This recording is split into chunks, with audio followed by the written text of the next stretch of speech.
14 जुलाई और मैं शूटिंग कर रही हूँ 14 अगस्त गुरुवार की। नमस्कार, सुस्वागतम, वेलकम, अभिनंदन। मैं हूँ आपके साथ आपकी अपनी होस्ट डॉक्टर वाई राखी। क्या बात करनी है, ओए होए, सुबह की राम राम। कैसे आप सोने हो, की हाल चाल है? घर के बड़े बुजुर्गों को मेरा चरण स्पर्श और छोटे छोटे बच्चों को पिटाई और मेरे हम उम्र मेरी प्यारी सहेलियों को, सखियों को मेरा बहुत बहुत सारा प्यार और अभिनंदन। हम बात करें हल षष्ठी व्रत की। कब है बलराम जयंती? जी हाँ, 14 अगस्त 2025 को बलराम जी की जयंती मनाई जाएगी और हल षष्ठी के नाम से भी मनाई जाएगी। कुछ जगहों में हल षष्ठी कहा जाता है और कुछ जगहों में इसे जो है षष्ठी व्रत का कहा जाता है। षष्ठी व्रत के नाम से भी इसे कोई जानता है और हल षष्ठी के नाम से भी कोई इसे जानता है। और इसे बलराम जी का, बलदेव का जन्म हुआ था। बहुत खूबसूरत है, चंदन की छाट कहा जाता है। कितना खूबसूरत है ना।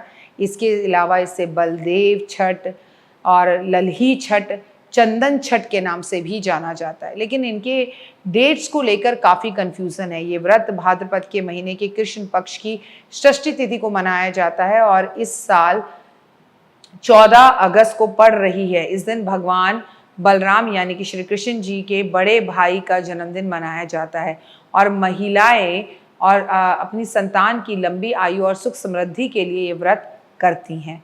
तो कब है हल षष्ठी, कैसे मनाएं हल षष्ठी?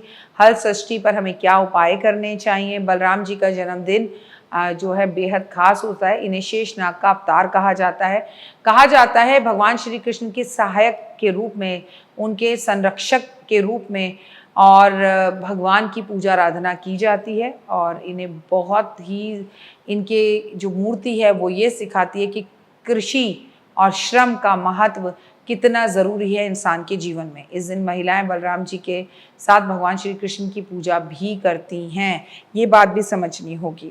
और इनके जन्मदिन के जस्ट कुछ दिन बाद ही आप श्री कृष्ण भगवान का जन्मदिन मनाएंगे। हल षष्ठी की शुभ तारीख और मुहूर्त को लेकर 14 अगस्त का दिन बताया जा रहा है। तो वहीं पर कई लोग 16 अगस्त की जो है कृष्ण जी का भी जन्मदिन बता रहे हैं। तो कब है जन्मदिन, क्या है जन्मदिन, वो मैं आपको साथ सब चीज़ें शेयर कर लूँगी। लेकिन आप आज के दिन के जन्मदिन की शुभकामनाएं कृष्ण जी को ज़रूर दीजिएगा, क्योंकि उनके बड़े भाई का जन्मदिन है। हमें मालूम है कि भाद्रपद का महीना चल रहा है, हमें बहुत अच्छे से मालूम है कि इस वक्त जो चल रहा है वो बेहद खास समय है, वो है चतुर्मास। हल षष्ठी पर व्रत कैसे करते हैं? सुबह जल्दी उठते हैं, स्नान आदि करते हैं और घर को साफ सुथरा करके साफ कपड़े पहनते हैं। लेकिन हमेशा की तरह बिलीव इन कर्मा। इस दिन भगवान सूर्य को अर्घ दिया जाता है, आराधना की जाती है। वैसे क्या आपका जीवन में ऐसी कोई सुबह होती है जब आप भगवान सूर्य की पूजा ना करें? मंदिर हो या पूजा घर हो, गंगा जल से उसे शुद्ध करना चाहिए। एक चौकी पर लाल या पीले रंग का कपड़ा बिछाना चाहिए और भगवान बलराम और छठी मैया की आज के दिन पूजा करनी चाहिए। ये वही छठी मैया है जो बिहार के लोग छठी माँ की पूजा करते हैं।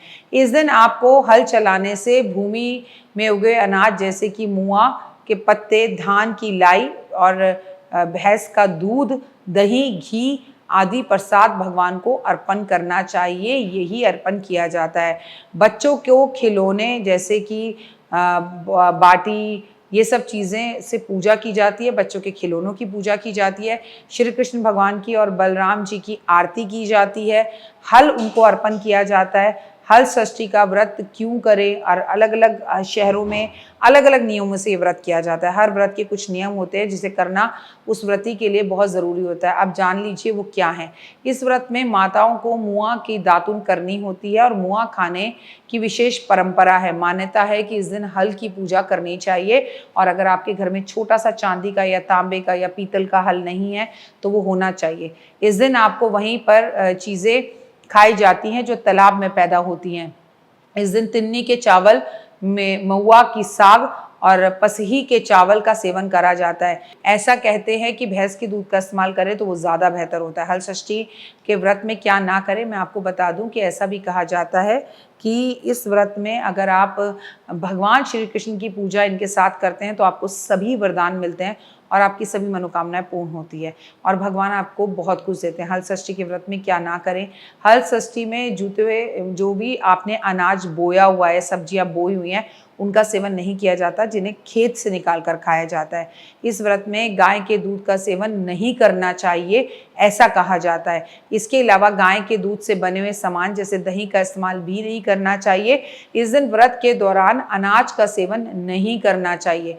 इस व्रत के दौरान झूठ, कपट, गुस्से, हिंसा से बचना चाहिए, पराई निंदा करने से बचना चाहिए, खेतों में लगी हुई सब्जियों को निकालना और उन्हें बर्बाद करने से बचना चाहिए। हल षष्ठी के व्रत में भगवान बलराम से आपको आशीर्वाद कैसे मिलेगा और संतान की भी प्राप्ति होगी। जिनको नौकरी नहीं मिल रही उन्हें नौकरी भी मिलेगी, लंबी उम्र भी होगी।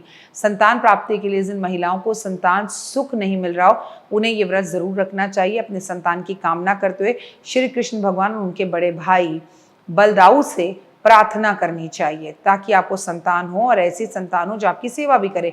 संतान की उम्र लंबी होनी चाहिए। ये व्रत संतान की लंबी उम्र और सुख समृद्धि के लिए रखा जाता है। इस दिन गोपाल मंत्र का जाप भी जरूर करना चाहिए। इस दिन विष्णु सहस्त्र नाम का पाठ करना चाहिए। इस दिन गोपाल सहस्त्र नाम का पाठ करना चाहिए। जीवन में अगर आपको आगे बढ़ना है तो ये बहुत ही खूबसूरत दिन है जब हल षष्ठी वाले दिन उन बलदाऊ का जन्मदिन मनाया जाता है और चंद कुछ दिन बाद आप कृष्ण जी का जन्मदिन मनाते हैं और उसके बाद आप राधा रानी का जन्मदिन मनाते हैं। तो ये है भाद्रपद के महीने की खूबसूरती। आपको पाप करने से बचना चाहिए, हल जोतने से बचना चाहिए। इस दिन खेतों में किसान भी हल नहीं चलाते, लेकिन इस दिन कृष्ण भगवान को मंदिर में हल दान किया जाता है और हल की पूजा का भी विशेष महत्व माना जाता है। आप अपना और अपनों का बहुत ख्याल रखें। चैनल को लाइक, सब्सक्राइब, शेयर करें। 14 अगस्त गुरुवार का दिन है गुरुवार का। आज केले के पेड़ की पूजा भी जरूर करें और आज अपने पूरे घर में पीली हल्दी भी का पोछा लगाएं, पीली सरसों छिड़काव करें और उसके बाद झाड़ू से उस पूरी पीली सरसों को हटा दें। God bless you, have a great day. आप और आपका संसार बहुत अच्छा रहे। हल षष्ठी के व्रत की बहुत षष्ठी व्रत की आपको शुभकामनाएं। देश काल के हिसाब से जो भी आपके यहाँ पर नियम है उन्हें रखें और उन व्रतों को करें, क्योंकि जो भी खेती से अनाज बोया जाता है वो आज के दिन नहीं खाया जाता। God bless you, have a great day. जय माता दी। जीवन में है समस्या, नहीं मिल रहा तकलीफों से छुटकारा, नहीं मिल रही मनचाही नौकरी, टूट गया है विश्वास, सांस से आपकी बिल्कुल नहीं बनती और खत्म हो गई है आस, भगवान से आपका विश्वास उठ चुका है। टैरो के 78 कार्ड खोलेंगे भविष्य का राज। सरकारी नौकरी से हैं आप कोसों दूर। कुंडली जगाएगी कुंडली जागरण, कुंडली बताएगी आपका भविष्य। ऊपर से ये जादुई हवाएं, ऊपरी हवाएं, जादू टोना तंत्र विद्याएं, पति पत्नी और वो करना होगा खुद पर विश्वास। दीजिए मुझे भी एक मौका, अपनी कुंडली दिखाइए, टैरो कराइए, लेकिन अपनी जिंदगी को जल्द बदलवाइए। मैं हूं डॉक्टर वाई राखी। आप मुझसे बात कीजिए, फ़ोन कीजिए, अपॉइंटमेंट लीजिए। आपकी ज़िंदगी के अंदर आएगा ज़बरदस्त बदलाव।